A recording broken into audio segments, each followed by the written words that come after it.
hata kwa bahati mbaya hajatekeleza ismullahi al-azam. Wama unaona hapana, ismullahi al-azam ni al-hayyu al-qayyum.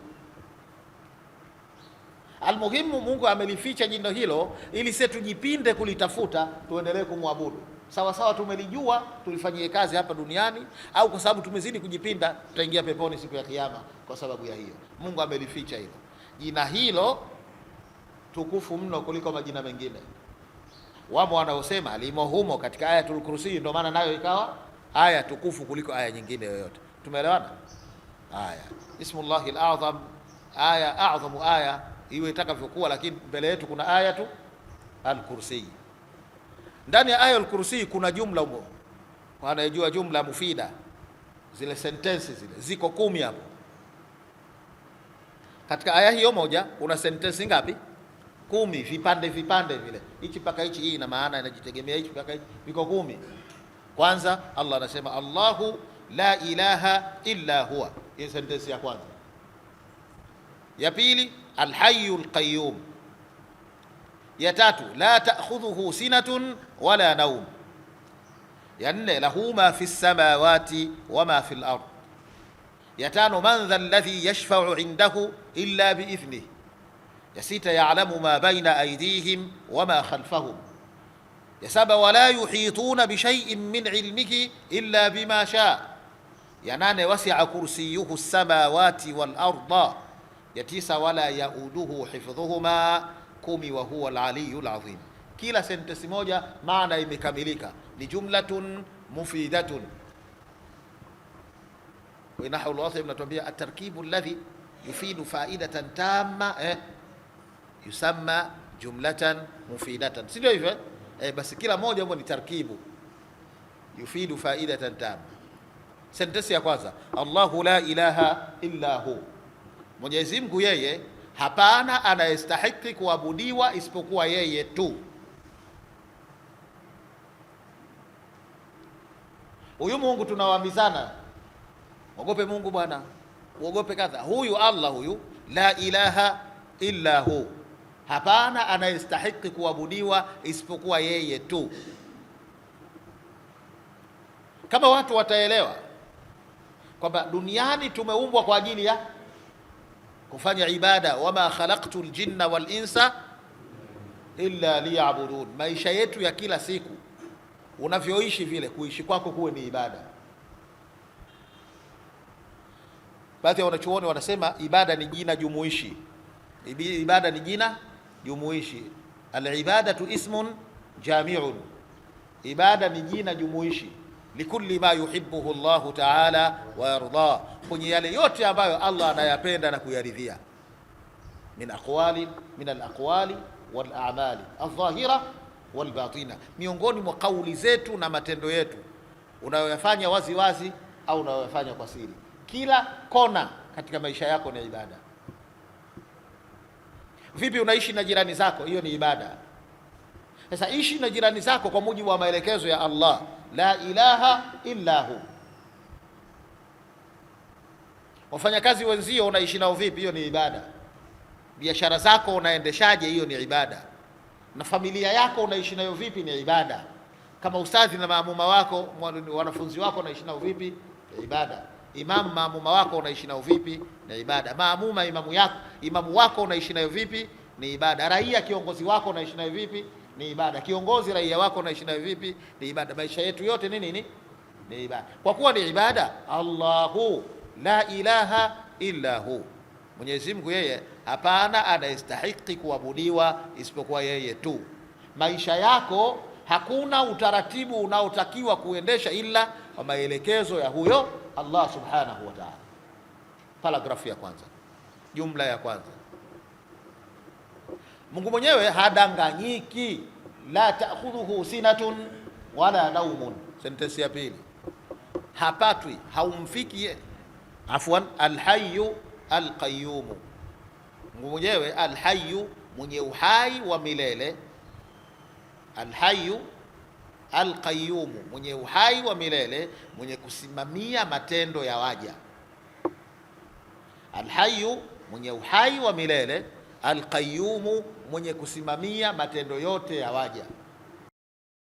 Usijione hivyo ulivyo kwamba kukosa zile chale alizokupiga babu yako saizi washakuondoa hiyo. Yeye Allah ndo kapangilia mambo yako. Wale wanaokuroga wakukose, yeye ndo Mungu aliopangilia hivyo, na siku anapopanga yakukute, nenda kajikage utakavyoweza, yatakufika tu. Yeye ndiyo Al-Qayyum, mwenye kupangilia mambo yote ya waja. Usijione ulivyofanya biashara na ukafanikiwa, wewe unajua sana mambo ya uchumi, ndio bingwa wa economy kuliko wenzio. Hapana, Mungu kapangilia wewe unyanyuke, kwa sababu anakutaka kuna mambo uyafanye. Na wala yule mwenzio aliyokosa sio mjinga, ajui hisabu, anatumia vibaya hela. Mungu kapangilia yule akose. Wewe uliosoma na ukaelewa, sio kwa ujanja wako. Mungu alipanga wewe ujue, kwa sababu kuna mambo anakutaka uyasimamie. Na wala yule mwenzio alikuwa hafanyi murajaa, si kweli. Ni mpango wa Mwenyezi Mungu Subhanahu wa Ta'ala. Wote tungekuwa matajiri hapa, dunia ingekuwa mbaya hii. Madafu angeenda kukuchumia nani? Gari yako imeharibika, nani angeingia ufunguni kufungua gearbox? Yani haya ili yaende, maisha yanatakiwa wengine wawe nacho, wengine wawe hawana. Ndio mpango wa Mwenyezi Mungu Subhanahu wa Ta'ala. Yeye Mungu Al-Hayyu Al-Qayyum, mwenye uhai wa milele, mwenye kupangilia majambo yote ya waja. Sentensi ya pili, Mungu huyu ambaye yuko hai, uhai wake wa milele, mambo yote ya waja akayapangilia yeye. Huyu la ta'khudhuhu sinatun wala naum, hafikwi yeye, haumfiki sina usingizi, wala naumun, wala kulala. Sina ni ule utangulizi wa usingizi. Mtu unakaa hapa, baadhi ya maneno mengine unasikia, mengine yamekutoka, baadhi ya mambo mengine unayaelewa, mengine huelewi, anasinzia, sio hivyo? Na kulala haelewi kabisa yanayojiri hapa, sababu an-naumu akhul mauti, an-naumu akhul mauti. Kulala unafanana na kufa. Mtu aliyokufa hapa sisi tunayojiri tunayofanya hapa hata hajui, na aliyolala pia tunayofanya hapa pia naye pia hajui. Mungu haya yeye hayamfiki, la ta'khudhuhu sinatun wala naumun, haumfiki yeye, haumpati yeye sina, kule kusinzia hakumpati, wala naumun, wala hakumpati yeye nini, kulala. Mungu halali na wala hasinzii. Kwa lugha nyepesi, Mungu huyu ambaye la ilaha illahu, usiongope unafanya ibada ukadhani yeye kalala atakosa kukujua. Yeye hapatwi na kulala wala hapatwi na kusinzia. Na wala usiseme labda pengine hapa Mungu alijisahau kidogo ndio maana mie nikafanikiwa na yule mwenzangu akafeli, alikosa kuutumia vizuri muda ule. Mungu huyu yeye kafanya makusudi wewe ufanikiwe na mwingine asifanikiwe, kwa sababu yeye halali na wala asinzii. Sentensi ya kwanza, Allahu la ilaha illa huwa. Ya pili, Al-Hayyul Qayyum, mubtada na khabar. Tatu, la ta'khudhuhu sinatun wala naumun. Nne, lahu ma fi samawati wa ma fi al-ard, ni milki yake Mwenyezi Mungu, yote yaliyo mbinguni na yote yaliyo ardhini. Ni milki yake Mwenyezi Mungu, vyote vilivyo mbinguni na vyote vilivyo ardhini. Kwa kama alivyokupa wewe leo, anaweza akachukua kwako akampa yule, na wala haulizwi kwa nini, kwa sababu ni milki yake. Kama alivyoamua kukutunukia wewe, anaweza akamtunukia na mwingine na haulizwi, kwa sababu ni milki yake. Wewe leo unajiona unacho, mjanja wewe, wenzio wote mabwege wajinga. Mungu anaweza akaamua siku asikunyang'anye chako akakubakishia, lakini wale unaowaswaga na wao pia akawapa. Kwa hiyo uwezo wa kuwatuma kama vile ulivyokuwa unawatuma mwanzo ukawa umeisha. Lahu ma fi samawati wa ma fi al-ard, ni milki yake Mwenyezi Mungu, vyote vilivyo mbinguni na vyote vilivyo ardhini. Sentensi ngapi hiyo? Ya nne hiyo. Ya tano, man dha alladhi yashfa'u indahu illa biidhnihi. Istifhamu inkari, istifhamu inkari. Man dha alladhi, hakuna ambaye, yashfa'u indahu, atakayeombea mbele yake Mwenyezi Mungu, illa biidhnihi, isipokuwa kwa ruhusa yake.